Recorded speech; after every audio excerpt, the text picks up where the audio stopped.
from the beginning of stage one. There's a great shot of exactly what the riders are doing and seeing there at Mont Saint Michel. Well, we are excited just as we've had the last 30. Well, a rather concerned face there of Alberto Contador, who'd love to win what he's hinted originally might be his last Tour de France. We're not so sure now. We're waiting now for the official halting of the peloton and then going to the official cutting of the ribbon and the start of the Tour, right in the shadow of the Abbey. And then across the causeway we go, as they now come into that big circle. Obviously, because of the causeway, thank heavens the tide is out. The riders are now just going to perform the full 360 here to get behind the race director's car, Christian Prudhomme. 198, we've got the best sprinters here, we've got the best time trialists here, we've got the best climbers, and that's why we're set for 3 weeks of fantastic bike racing. Quite interesting. They realise how important the opening day is, and there's not very many chances throughout the history of the Tour de France where you would get a chance where the first rider to cross the line is going to wear the yellow jersey. That makes it so much more important today. Yes, and this is our first day of 3 days here in Normandy, seeped in history, of course, with the Second World War. We'll see plenty of that today and tomorrow. But right now we're starting in front of Mont Saint Michel. The first time, by the way, the Tour de France has made its start from this region known as La Manche, or the Channel. And they'll go across that causeway, a little bit more neutralised riding.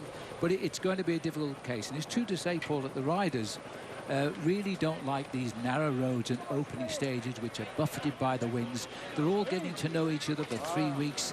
One touch of wheels and in 3 weeks has a premature ending.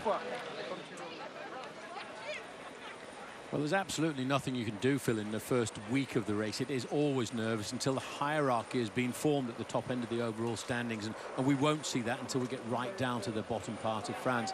Although there is a very difficult day on stage 5 today, it's important for the sprinters. And looking at the race list, there are so many sprinters. We've got all of the top sprinters in the world. They will want to have their glory in the first week of racing. But then, of course, all of the top contenders are here and in great form. Yeah, we talk about the top 3. We've talked about Froome. We've talked about Quintana. We've talked about Alberto Contador. But there's a whole host of riders queuing up behind who have the same goal in mind, to get themselves into the top 10, to the top 5, and hopefully onto the podium.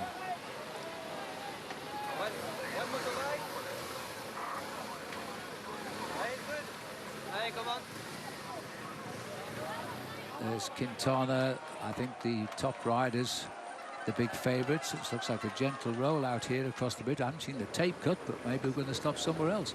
The flag of the Isle of Man there, of course, the flag waving for Mathieu Vichot there, the new leader, a new champion of France, rather. A little bit of a surprise. He's done it before. And the Patrouille coming over the race.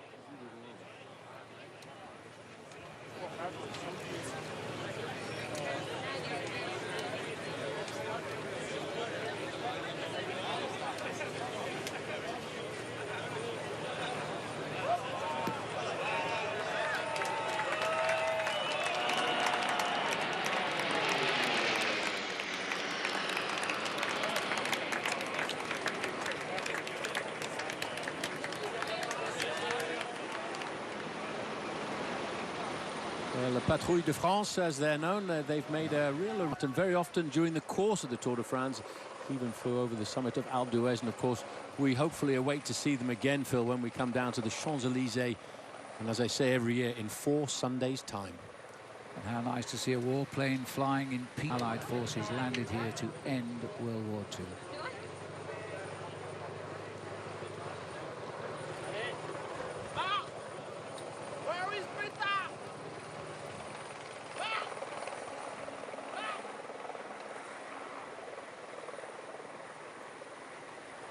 Or the Channel region that this is that we're starting from today. Of course, we are very much in the region of Normandy.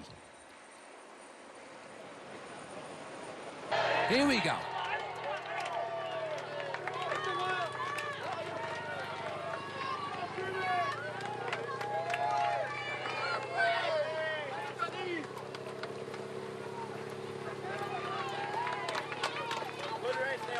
And as they leave the causeway now and come on to the mainland of France, It's only a small crowd by Tour de Stage victories over the years, but he's very much the captain on the road for his team there, Direct Energy.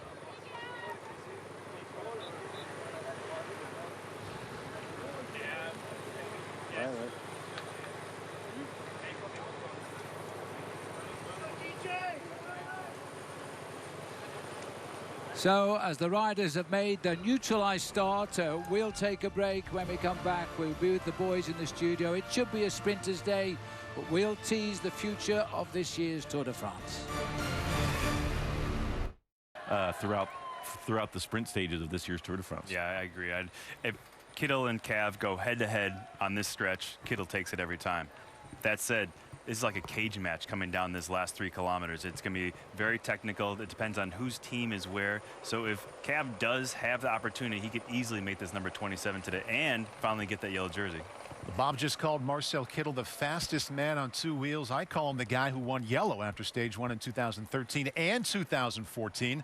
And just before the start of stage 1,